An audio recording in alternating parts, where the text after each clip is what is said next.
To our YouTube channel. तो आज हम देखने वाले हैं आपके इंटरव्यू में पूछे जाने वाला बहुत ही इम्पोर्टेंट क्वेश्चन।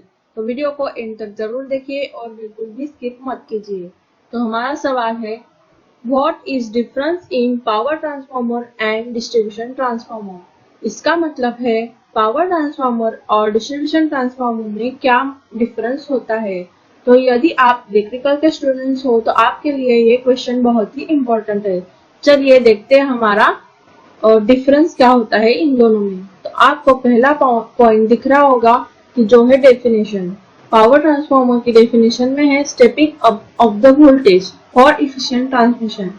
मतलब जो पावर ट्रांसफार्मर होता है वो वोल्टेज के स्टेप अप करने के लिए हम यूज करते हैं, और जो डिस्ट्रीब्यूशन ट्रांसफार्मर होता है वो stepping down the voltage in order to be consume. इसका मतलब जो डिस्ट्रीब्यूशन ट्रांसफार्मर होता है वो हम सिर्फ स्टेप डाउन करने के लिए यूज करते हैं।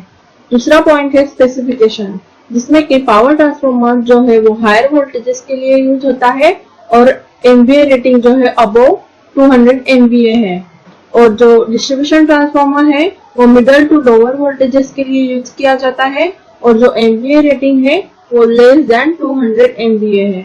तो इन दोनों पॉइंट्स को समझने के लिए आपको मैं एक फिगर दिखाती हूँ, जिससे कि आपको यह पॉइंट क्लियर हो जाएगा, ताकि आपको ये समझ सके कि जो पावर ट्रांसफार्मर होता है और जो डिस्ट्रीब्यूशन ट्रांसफार्मर होता है वो हम कहाँ यूज करते हैं। ओके, तो जैसे कि आप देख पा रहे होंगे ये एक पावर ट्रांसमिशन नेटवर्क है। अब आप स्टार्टिंग में देख पा रहे होंगे कि पावर प्लांट से जो वोल्टेज जनरेट हो रहा है 11 kV, वो सबसे पहले स्टेप अप ट्रांसफार्मर, यानी कि हम उसे पावर ट्रांसफार्मर भी कहते हैं, उसे दिया जा रहा है। तो आप सोच रहे होंगे कि वोल्टेज को स्टेप अप क्यों करते हैं। तो इस पे मैंने ऑलरेडी एक वीडियो बना रखा है, जिसकी लिंक मैंने इस डिस्क्रिप्शन बॉक्स में दे रखी है। तो उसका मतलब है कि हम हायर वोल्टेजेस ही यूज करते हैं ट्रांसमिशन के लिए। तो वो वीडियो आप जरूर देख लीजिए, जिससे कि आपको यह पॉइंट भी क्लियर हो जाएगा कि हम वोल्टेज क्यों स्टेप अप करते हैं और हमें पावर ट्रांसफार्मर की जरूरत क्यों होती है। तो अब ये हो गया पावर ट्रांसफार्मर का। अब जैसे कि एंड पे आप देख पा रहे होंगे जो स्टेप डाउन ट्रांसफार्मर यूज किया हुआ है उसे हम डिस्ट्रीब्यूशन ट्रांसफार्मर कहते हैं, क्योंकि डिस्ट्रीब्यूशन ट्रांसफार्मर का काम ही होता है स्टेप डाउन करना, इसलिए उसे डिस्ट्रीब्यूशन ट्रांसफार्मर कहते हैं। तो वो जो ट्रांसमिशन नेटवर्क के एंड पे है वहां पर हम डिस्ट्रीब्यूशन ट्रांसफार्मर यूज करते हैं। उसे आप आपके घरों के पास भी देख सकते हैं, क्योंकि इससे हमारे घर में इसी की वजह से सप्लाई आती है। जो सबस्टेशन से जो 11 kV 33 kV जो ट्रांसमिट होता है वो कन्वर्ट करते हैं 230 वोल्ट में, तो वो कन्वर्ट करने का काम ही हमारा डिस्ट्रीब्यूशन ट्रांसफार्मर जो है वो करता है।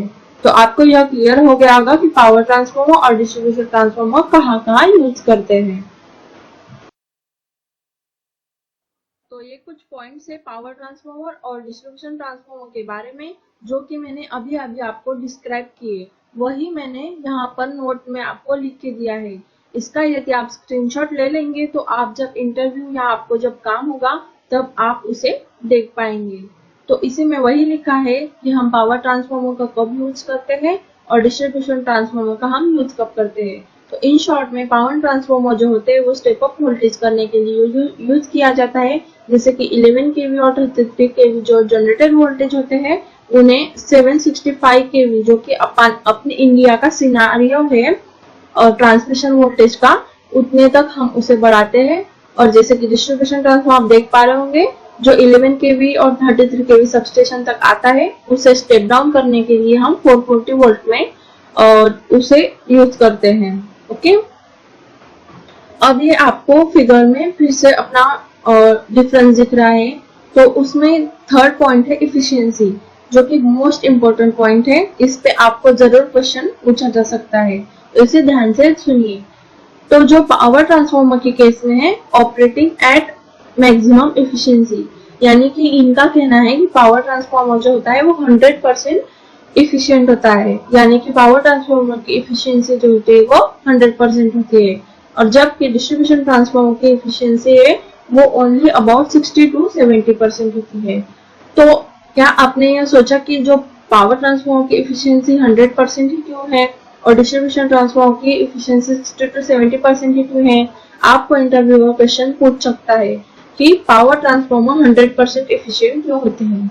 तो चलिए इसका जवाब भी हम देखते हैं। हमारा बहुत ही इम्पोर्टेंट जो कि इफिशियंसी पे बेस्ड है क्वेश्चन नंबर 2। तो इसे बहुत ध्यान से समझिए। हमारी इफिशियंसी जो होती है ट्रांसफार्मर की, वो रेशो होता है आउटपुट और इनपुट का। अब जैसे कि आप सभी को पता ही है, मैंने अभी बताया, पावर ट्रांसफार्मर जो होता है वो ट्रांसमिशन नेटवर्क में यूज किया जाता है। तो ट्रांसमिशन जो होता है इलेक्ट्रिसिटी का, वो 24 आवर्स चालू रहता है, क्योंकि हमें इलेक्ट्रिक सप्लाई जो है वो 24 आवर्स मिलती रहे। तो इसी वजह से वहां पे यूज होने वाला जो पावर ट्रांसफार्मर है वो भी 24 आवर्स लोडेड ही रहता है।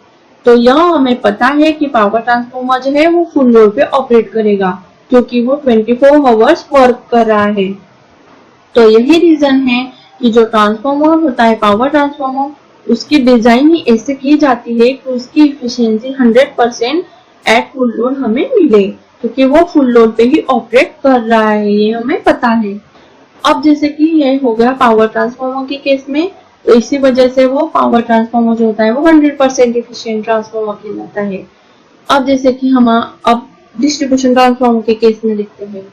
तो डिस्ट्रीब्यूशन ट्रांसफार्मर जो होता है वो हमें नहीं पता कि वो फुल लोड पे ऑपरेट करेगा भी या नहीं करेगा, क्योंकि डिस्ट्रीब्यूशन ट्रांसफार्मर जो है वो किसी इंडस्ट्री में अगर यूज हो रहा है तो वो इंडस्ट्री की वर्किंग आवर्स पे डिपेंड करेगा। अगर इंडस्ट्री 10 आवर्स के लिए वर्क करती है तो हमारा ट्रांसफार्मर जो है डिस्ट्रीब्यूशन ट्रांसफार्मर वो भी 10 आवर्स के लिए ही लोडेड रहेगा, यानी कि वो फुल लोड पे नहीं ऑपरेट करेगा। और इसी रीजन की वजह से जो डिस्ट्रीब्यूशन ट्रांसफार्मर होते हैं वो उसके फुल लोड से 60 to 75% तक की इफिशियंसी दे सके, ऐसे डिजाइन किए जाते हैं। तो यही रीजन है पावर ट्रांसफार्मर इफिशिएंट क्यों कहलाता है और डिस्ट्रीब्यूशन ट्रांसफार्मर क्यों नहीं कहलाता। तो आपको ये दिख रहा होगा कि जो डिस्ट्रीब्यूशन ट्रांसफार्मर के केस में और एक रीजन होता है जो कि लॉसेस। यहाँ पे आपको दिख रहा है लास्ट में, जो this is because not all the input electrical energy is transfer to electrical energy at the output. मतलब जो इलेक्ट्रिकल एनर्जी है इनपुट की, वो पूरी की पूरी आउटपुट को नहीं ट्रांसमिट होती है, उसमें कुछ हीट होती है जो कि लॉसेस के रूप में होती है। ये हीट लॉसेस होते हैं जो कि हीट के रूप में ही होते हैं। तो इसी वजह से हमारे डिस्ट्रीब्यूशन ट्रांसफार्मर की एफिशिएंसी और कम हो जाती है, क्योंकि उसमें लॉसेस भी इंक्लूडेड रहते हैं। तो अभी हमने लॉसेस के बारे में देखा। तो जैसे कि फिफ्थ पॉइंट है लॉसेस का, जो कि पावर ट्रांसफार्मर के केस में मोर कांस्टेंट है, क्योंकि वो फुल लोड पे ऑपरेट होता है। और डिस्ट्रीब्यूशन ट्रांसफार्मर के केस में जो है फ्लक्चुएटिंग है, क्योंकि वो 75% ऑफ उसके फुल लोड पे ही ऑपरेट होता है। और जैसे कि साइज के केस में हम देखें तो इसकी एमवीए रेटिंग जो होती है पावर ट्रांसफार्मर की, वो अबाउट 200 एमवीए होती है, तो वो क्या रहेंगे, साइज में बड़े रहेंगे। और जो डिस्ट्रीब्यूशन ट्रांसफार्मर की साइज होती है वो ऑलवेज लेस ही रहेगी, क्योंकि वो बिलो 200 एमवीए ऑपरेट हो रहे हैं। तो चलिए अब मोस्ट इम्पोर्टेंट पॉइंट जो कि है वाइंडिंग कनेक्शन, उसे हम समझते हैं। पावर ट्रांसफार्मर के केस में आपको दिख रहा है जो कि प्राइमरी है वो स्टार में है और सेकेंडरी जो है वो डेल्टा में। और डिस्ट्रीब्यूशन ट्रांसफार्मर के केस में प्राइमरी वाइंडिंग जो है वो डेल्टा में कनेक्टेड है और सेकेंडरी जो है वो स्टार में। तो क्या आपने इसके बारे में सोचा कि ऐसा ही कनेक्शन क्यों है स्टेप अप और स्टेप डाउन ट्रांसफार्मर, या हम उसे कहते हैं पावर या डिस्ट्रीब्यूशन ट्रांसफार्मर के केस में। तो चलिए इसे भी हम अब समझ लेते हैं। तो फिगर में आपको एक ट्रांसफार्मर दिख रहा है, क्या इसे देखकर आप बता सकते हैं कि यह पावर ट्रांसफार्मर है या डिस्ट्रीब्यूशन ट्रांसफार्मर? तो बिल्कुल नहीं। जब तक आप सप्लाई साइड डिसाइड नहीं कर देते तब तक आप यह चीज नहीं बता सकते। अब देखिए जो एचवी बुशिंग्स है यहाँ पर वो 3 दिख रही है, और जो छोटी वाली एलवी बुशिंग्स है वो 4 है। जब भी 3 बुशिंग्स होती है तो उसका मतलब होता है वो डेल्टा कनेक्टेड बुशिंग्स है। बुशिंग्स के थ्रू ही हमारी वाइंडिंग्स के टर्मिनल जो होते हैं वो बाहर निकले हुए होते हैं। तो बुशिंग्स ही आउटपुट टर्मिनल को दर्शाती है। मतलब ये एचवी बुशिंग जो है हम उसे एचवी वाइंडिंग ही कह सकते हैं। तो यहाँ पर जो ट्रांसफार्मर की वाइंडिंग है एचवी वाइंडिंग, वो क्या है, डेल्टा कनेक्टेड है, और एलवी वाइंडिंग जो है वो स्टार कनेक्टेड है, ऐसा हम कह सकते हैं, क्योंकि यहाँ पे हमें दिख रहा है। तो डेल्टा 3 और स्टार 4 ऐसा क्यों? क्योंकि डेल्टा जो है वो 3 फेज है, डेल्टा में न्यूट्रल नहीं होती। पर जब स्टार में जो है वो न्यूट्रल होती है, तो ये जो फोर्थ एक्स्ट्रा बुशिंग है, जो एक्स्ट्रा बुशिंग होती है वो न्यूट्रल की बुशिंग होती है। तो आपको ये ध्यान में रखना है कि जब भी 3 बुशिंग दिखे तो उसे डेल्टा कनेक्शन कहिए, और जब भी 4 दिखे तो उसे स्टार कनेक्शन कहिए। चलिए अब हम स्टेप अप और स्टेप डाउन ट्रांसफॉर्मर का वाइंडिंग का जो रीजन है वो समझते हैं। तो इसे समझने के लिए स्टार और डेल्टा के कनेक्शन से जो वोल्टेजेस के रिलेशन है उसे आप एक बार अच्छे से समझ लीजिए। इससे आपको स्टेप डाउन ट्रांसफॉर्मर में स्टार से डेल्टा क्यों हम यूज करते हैं और स्टेप डाउन ट्रांसफॉर्मर में डेल्टा से स्टार क्यों यूज करते हैं ये क्लियर हो जाएगा।